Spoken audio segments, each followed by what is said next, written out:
We all celebrated that the Writers Guild had reached a deal with the studios. And a part of that deal, a lot of the deal is very good. I think it's a very good balanced deal for everybody. But the residuals issue was a little bit weird. And because it was really more of a bonus system and there's a pretty high threshold for anybody to get residuals. Still, the question becomes though, as studios will often do, they will try to find a way to game the system. Is there a way that the studios can manipulate things to try to make as few writers as possible get residuals? That is the subject of today's Mint Mobile hotline question of the day. Listen, if you guys have a question for our show and like to hear your voice on our show, go ahead and call it in anytime, 24 hours a day, 7 days a week at 951-268-4259. And today's question is specifically about residuals. Check it out. Hey, John and crew. This is Clayton from Dallas, Texas. With the residuals or bonuses that you mentioned for writers based on the 20% viewership in the first 90 days released, will this affect how streamers release their shows? There have been some series that drop weekly, and the first episode really didn't do it for me, so I didn't tune in, even though I would go back and revisit it, and I was impressed later on. Whereas there were some shows that dropped everything at once, and I powered through some of the lulls or more boring episodes because it was something that I could binge. To me, this seems like a real gray area as far as a streamer having control about how they release a show. Thanks, and bring on the filthy. All right, Clayton, thanks a lot for calling that in.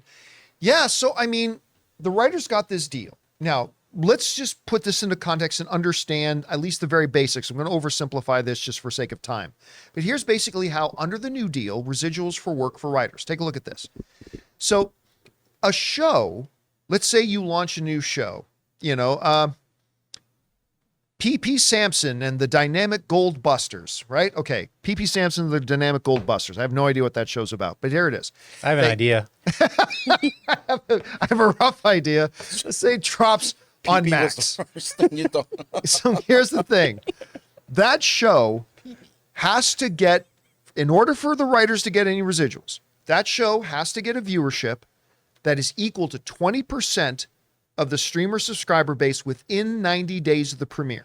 So PP needs a strong stream. A super strong stream, buddy.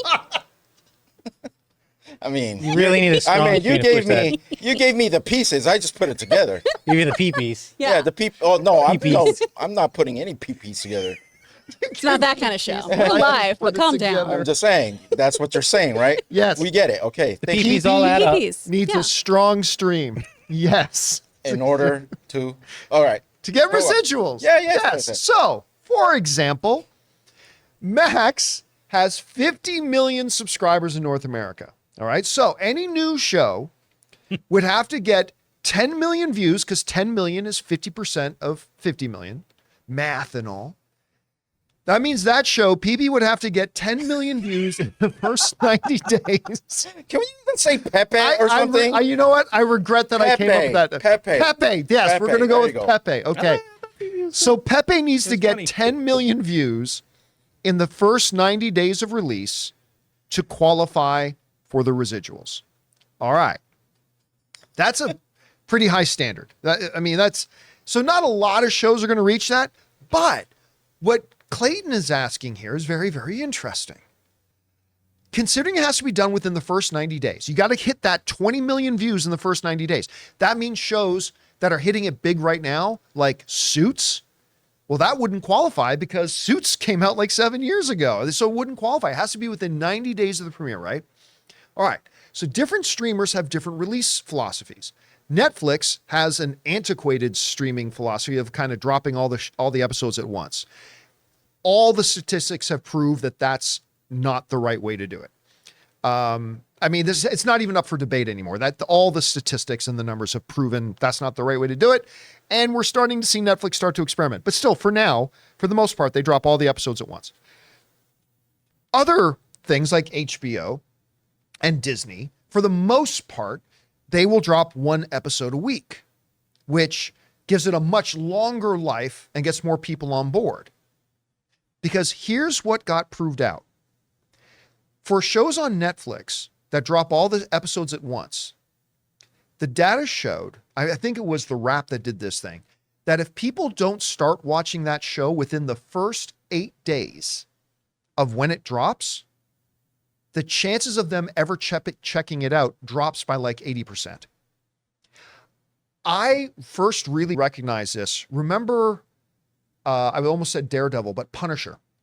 I still remember Punisher season 2 was coming out on Netflix, and everybody was hyped about it. We were still at AMC at the time, and everybody was psyched. Or it might have been Collider by then, but whatever. Everybody was psyched about Punisher season 2. Punisher season 1 was great. All our viewers were calling in and writing in. Everybody was excited about it. And then Punisher season 2 dropped, and I thought it was awesome. And everybody raved for about 48 hours. And after those 48 hours, nobody talked about it anymore.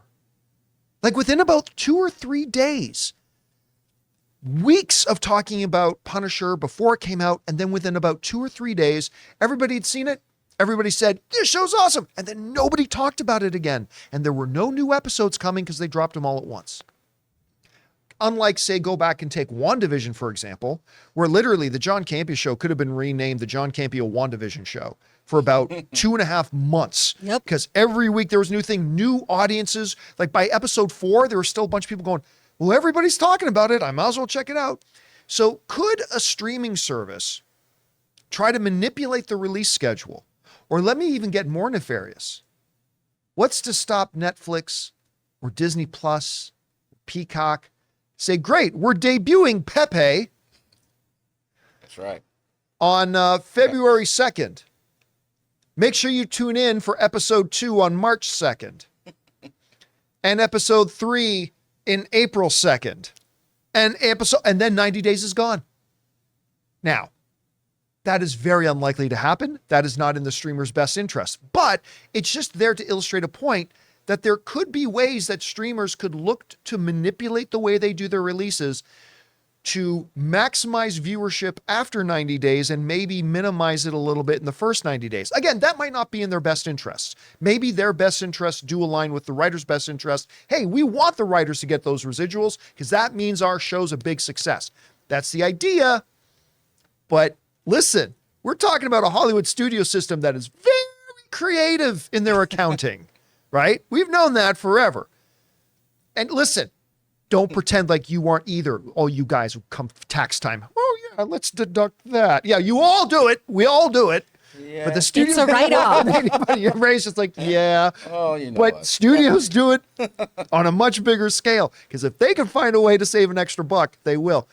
Guys, we want to take a second to thank a sponsor of today's video, Mint Mobile. Signing your life away to a big wireless provider is kind of like being trapped on a roller coaster from hell. Sure, it looks like fun at first. They probably even threw in a free phone, but now you can't get off. Month after month of insane bills and unexpected thrills, like overages and surprise fees. If that sounds like your current big wireless plan, it's time to get off the ride with Mint Mobile. For a limited time, wireless plans from Mint Mobile are just $15 a month. That's unlimited talk, text, and data for just $15 a month. You guys know before I came to Mint Mobile, I was paying triple what I am paying now on the standard big wireless plan, and I will never go back. All plans come with unlimited talk, text, and high-speed data delivered on the nation's largest 5G network. Use your own phone with any Mint Mobile plan and bring your phone number along with all your existing contacts. To get your new unlimited wireless plan for just $15 a month and get the plan shipped right to your door for free, go to mintmobile.com/Campea. That's mintmobile.com/Campea. Cut your wireless bill to just $15 a month at mintmobile.com/Campea.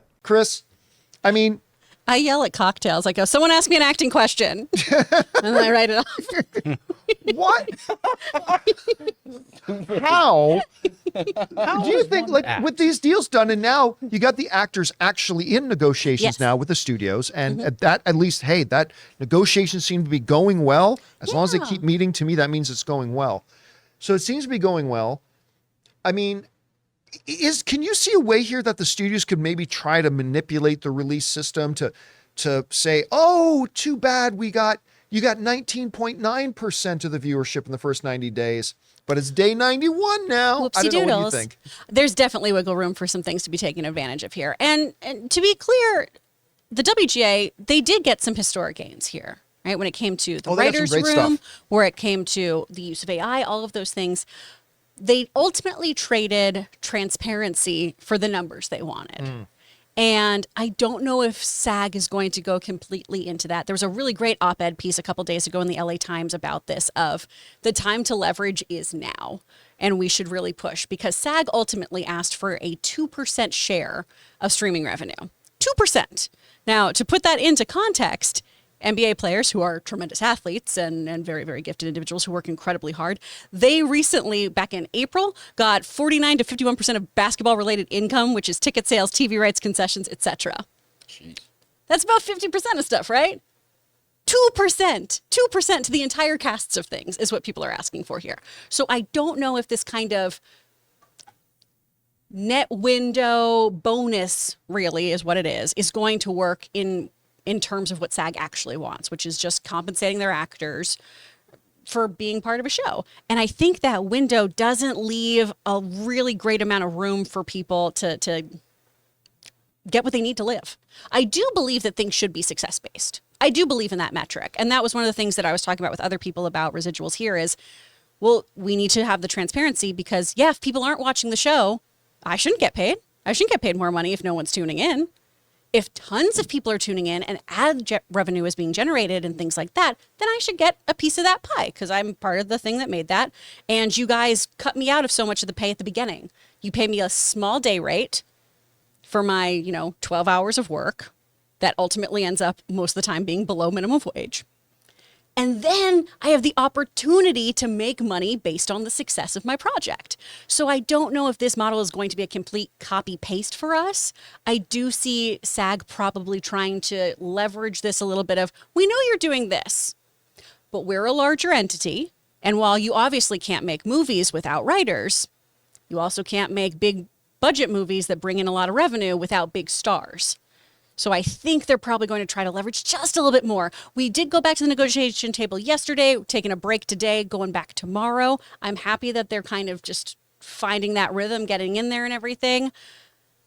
But I'm not thrilled ultimately with what the WGA got. So I hope we make a few little tweaks there.